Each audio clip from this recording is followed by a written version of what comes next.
Hi, David Erdos with Poem 48 from 2020 Vision. Some of these poems are written on the day before I record them here, and some the evening before after reflecting on the day's events, as I'm sure we all must do. This poem is called Between the Numbers. Between the fatal numbers we're told and the people I know who don't have it, there now rests the question of how to even out all these odds. As I sit and write, think and call, I discuss this issue with others, but no one, of course, can quite settle on whether this has been organised or slipshod. Then there are the moments of silence that fall, caught between the noises of others. At around 5 or 6 in the evening, a stillness of sorts sits complete. Thanks to the day's inscrutable heat, I am getting my vitamin D straight from sunlight, as the skin on my Mediterranean arms moves from chicken to a kind of slow roasted beef.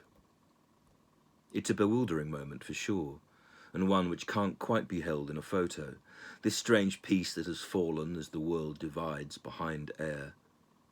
The sun as sword slices through at this equal time of war unimagined, as we stumble on, without moving.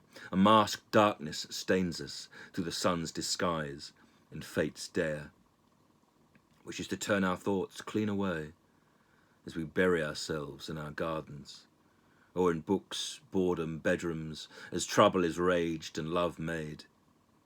I believe that the thinking is we'll accept some imminent stranger's secateurs on our hedgerow, snipping at shape while disarming the precise power and point of the leaves, which is to grow and spread where they may, are not aligned to the shape since decided, and before the allotted number of branches or flowers and weeds receive bees.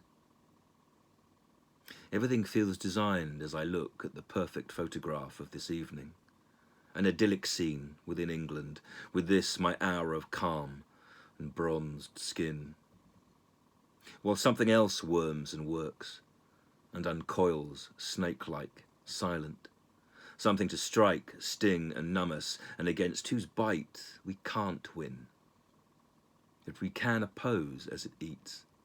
For the calm is always the storm's subtle servant. And with the right strength to question, we will embitter the blood soon consumed, to make a taste one less sought. It seems the only hope for the moment. If we can sour here, then their treasure may become less appealing and return to us, albeit shattered, some former semblance of what we used to recognise as a choice.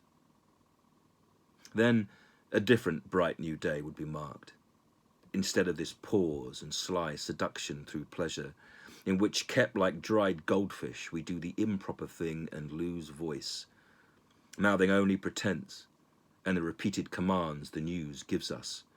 For stay at home feels like telling, and also implies reprimand. You have been warned, so beware. This rapacious spring is a summer. Time has warped all around us, and that's why in such scorching I soon receive my gold hand. But pleasure passes so soon. That is in fact how it's measured. With our days drawn by rulers, we may soon become millimetres in some oppressor's backyard. The trees look plump, the light plush, as I sit out graced by sunlight, and yet contentment displaces, as not wanting to fear becomes hard. I'm entering my 6th decade and live at 87. In between those 4 digits, how will the remaining days all pan out? Or how will they peter and pan, as I feel like a child, staid and playing? Today I cried again for my mother. If she were here now, she'd sort this. I know she would. I've no doubt. David Erdos, April the 27th, 2020.